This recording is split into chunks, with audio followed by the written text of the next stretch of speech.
a woman vanishes from her country home. This is a quiet community where violent crime is very rare. When another woman disappears, the clues get even more bizarre. Something he took from the women told us a lot about him. Can profilers help stop a criminal before he strikes again?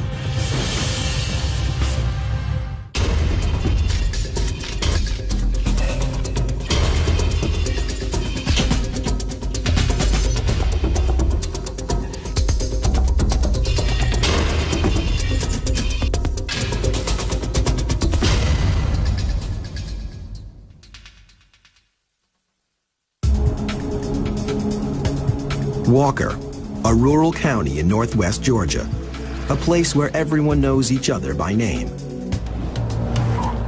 Then, early one evening, the sheriff's office gets a call from a desperate resident. I received a call from Joe Gilbreth.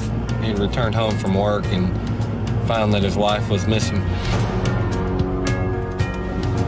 There was a 2-year-old daughter left alone in the residence. First thing we did was check the house, check the area around the house. Didn't find any signs of Nakia Gilbreth whatsoever. Deputies look in the driveway for Gilbreth's car. It's gone. We didn't know if Nakia Gilbreth had simply gotten her vehicle and drove away somewhere, or if somebody had driven her vehicle away from the residence. But Gilbreth's husband tells the officers that she would never leave her toddler alone voluntarily. Detectives search for signs of a break-in or forced entry. All the windows were secure. There was no pry marks or any forced entry into the residence. But inside, investigators find ominous signs. The phone cord was actually broken and ripped from the wall itself. Then, in the bedroom, deputies make a strange discovery. After finding that a comforter was missing from the bed, we began to look through all the drawers, closets. We found that one drawer was completely empty. The entire drawer full of Nakia Gilbreth's undergarments were missing. Investigators put a statewide Be on the Lookout, or BOLO, for Nakia Gilbreth and her vehicle. Be on the lookout for a blue Oldsmobile. At that point, we felt we no longer were working a missing persons case, but instead probably a kidnapping.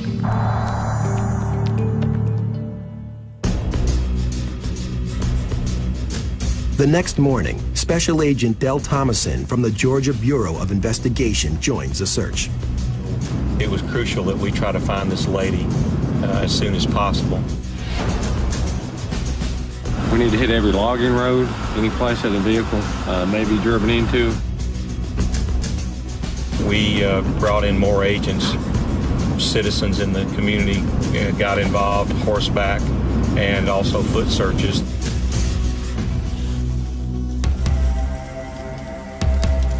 And before long, on a deserted logging road a half-mile from Gilbreth's home, a deputy locates an abandoned car. It belongs to the missing woman.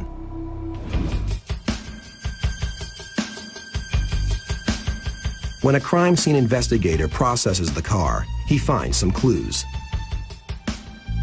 Searching the vehicle itself, we did find Nakia Gilbreth's purse in the car. Inside the purse still remained her credit cards, cash, identification, so we were sure at that point it wasn't a robbery.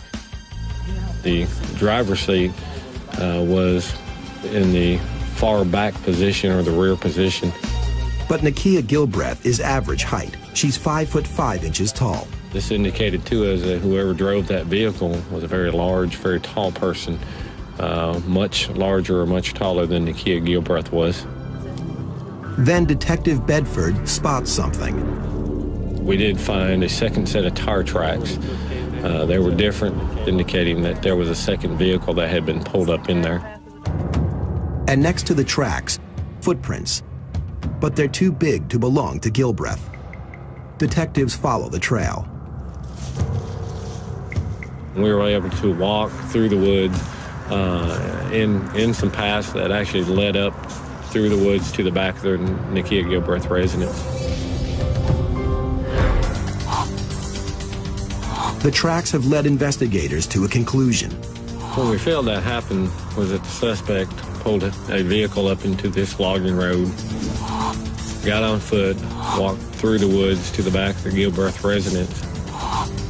The suspect kidnapped Miss Gilbreth, put her in her vehicle, drove back to the suspect's vehicle, transferred her from one vehicle to the other, and then left Miss Gilbreth's vehicle where we found it. But investigators must work quickly if they have any hope of finding the missing woman alive. Hours count and clues are short. Agent Thomason knows someone who might be able to put the search into high gear. He contacts criminal profiler Dale Hinman. When I got a call about the disappearance of Nakia Gilbreth, I wanted to join the investigation to see if we could work together as a team and determine what happened to her and what type of person in this community would commit this type of crime. And when Agent Hinman reviews the case, a few things stand out.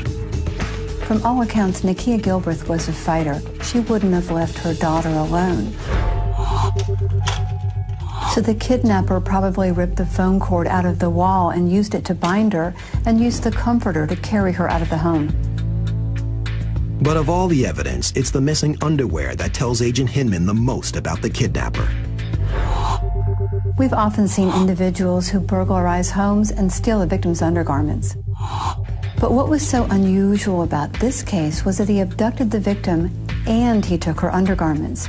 This told us a lot about the type of person he was. What does the missing underwear tell Agent Hinman about Gilbreth's kidnapper?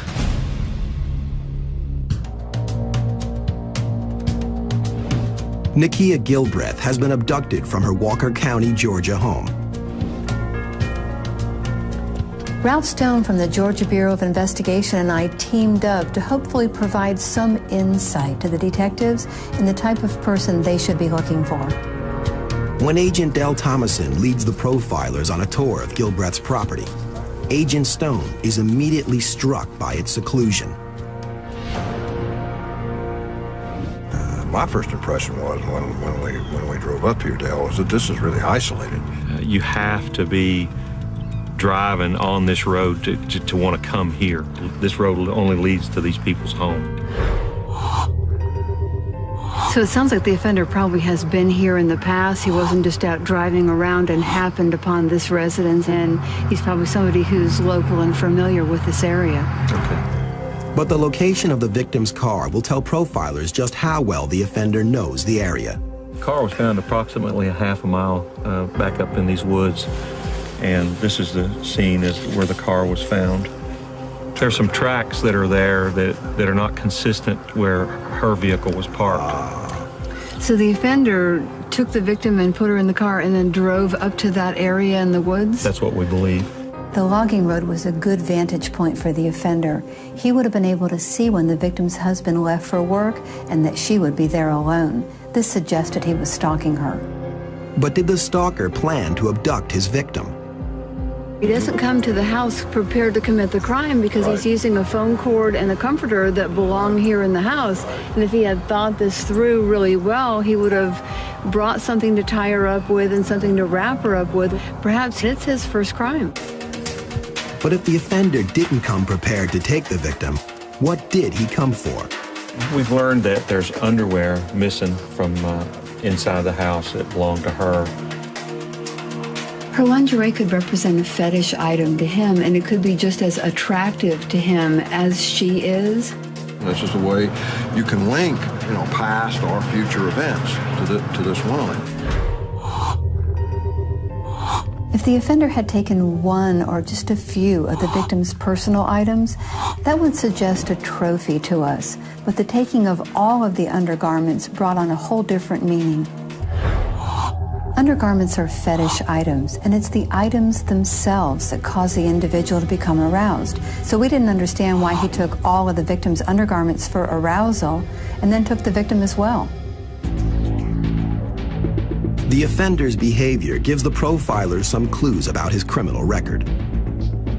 Ralph's point about linking cases based on the missing undergarments was right on track.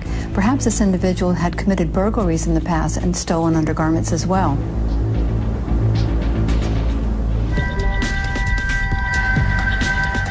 Then, an emergency call comes in.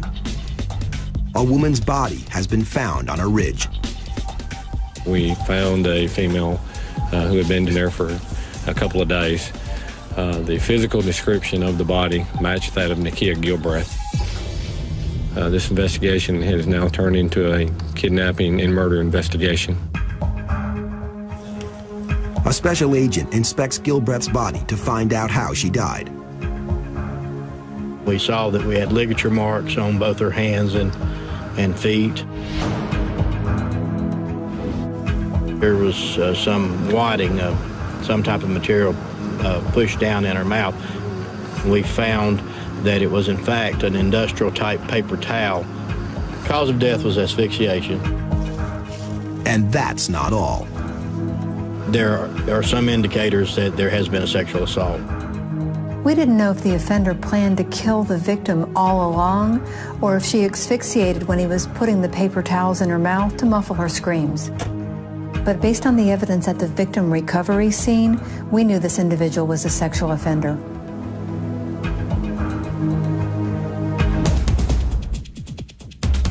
Agent Thomason hits the local crime databases looking for sex offenders living in the area. And in Walker County, he finds a name: Wayne Alexander.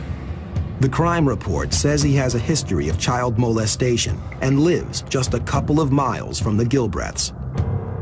When detectives investigated further, they found out that a warrant had been issued for Alexander's arrest for parole violation. After they placed him under arrest, they got his consent to search his home. As they look around Alexander's property, detectives zero in on something suspicious in his pickup truck. We had located a rag that had a red substance on it. It had the appearance of blood. If he had used his truck to transport the victim's body, then that could be her blood. Is it really Nakia Gilbreth's blood in the sex offender's truck? Police are about to find out. Police have found potential blood evidence in child molester Wayne Alexander's truck. It could link him to the murder of Nakia Gilbreth. It would be very unusual for a child molester to change his victim focus from children to adult women.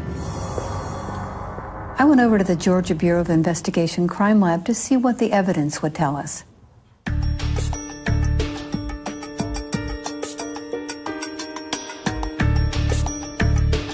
The first test that I'm going to do on this is just to see if this stain is in fact blood. If one changes to green and one changes to pink, then we know that we've got blood. It's positive.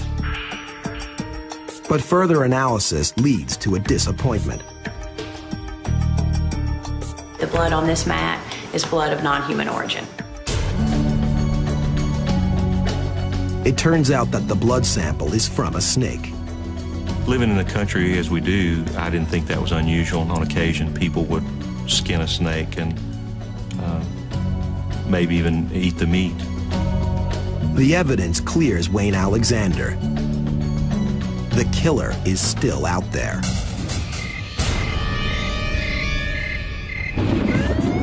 Then, the nearby Gordon County Sheriff's Office gets a call from a desperate father, and it has a familiar twist. The Sheriff's Department received a call that a white female was missing from her home. We checked the whole area. We checked with neighbors to see if they'd seen her anywhere, and no one had seen her in place. Deputies find the missing woman's daughter alone in the house. Got to the bedroom, and then all the drawers were open and clothes on the floor, and it looked like all of her underwear was missing. From all indications at the scene, it appeared that the victim had been abducted. Gordon deputies alert Walker County to the abduction. All units be on the lookout for white female. This crime appeared to be very similar to the abduction of Nikia Gilbreth. The victim was very similar in age. She was home alone with a child. The child was not injured when the victim was abducted, and this victim's undergarments were taken as well. 911, what is your emergency? Then, less than 24 hours later, police get good news from the victim's father. His daughter has returned home from her ordeal alive. And it's her kidnapper who brought her home. To help detectives track down her attacker, the victim agrees to describe the traumatic ordeal. The subject took the victim to several different locations where he sexually assaulted her repeatedly. I mean, in order to stay alive, I treat him like a friend or something, or just talk to him like a regular person. I mean, it was hard. From the description, investigators develop a computerized sketch of the perpetrator, and she tells them he drives a brown pickup truck. She was forced to model or try on her own lingerie, as well as a number of items that he had brought to the scene. I said, it was too big. He said, well, it looked fine. And he said, it looks fine? Yeah. Compliment you more or less. Right. And then, strangely, the rapist's compliments turn to talk of future encounters with his victim. He said, well, I'd like to see you after this, start seeing you and things like that. He said something about us getting married and stuff. Stunned by the criminal's bizarre conduct, Captain Carell calls a meeting with Agents Hinman and Stone. She said that the way that he talked to her like they were boyfriend and girlfriend, that he said he enjoyed being with her and that he really liked her. We're based on the behavior that Charles has shared with us that we're dealing with this power reassurance rapist. And the more common name is the gentleman rapist, that once he has acquired the victim and gotten her under control, he becomes very nice and tries to, in his mind, turn what for her is a terrifying rape incident into a date with the victim. And the gentleman rapist wants to see his victims again and again. What we have seen is once a crime like this occurs, the offender will try to make contact with the victim, call her, go by to see her, because even though this was a terrifying experience for her, and he may try to contact her again for another date. When Detective Bedford hears the profiler's assessment, something from the interview with the victim jogs his memory. This was going around Christmas time, and she had told the suspect that had abducted her that she didn't have a Christmas tree. And he has promised to bring her a tree. Because this offender actually believed that he was dating this victim, it was quite plausible that he would show up and bring her a Christmas tree. Will the gentleman rapist keep his promise, and what will he want from the victim in return? A serial rapist and murderer is on the loose in North Georgia. And criminal profilers Dale Hinman and Ralph Stone have predicted he will bring the only surviving victim a Christmas tree. The investigators were watching her home for anyone who matched the description of the offender and drove a pickup truck.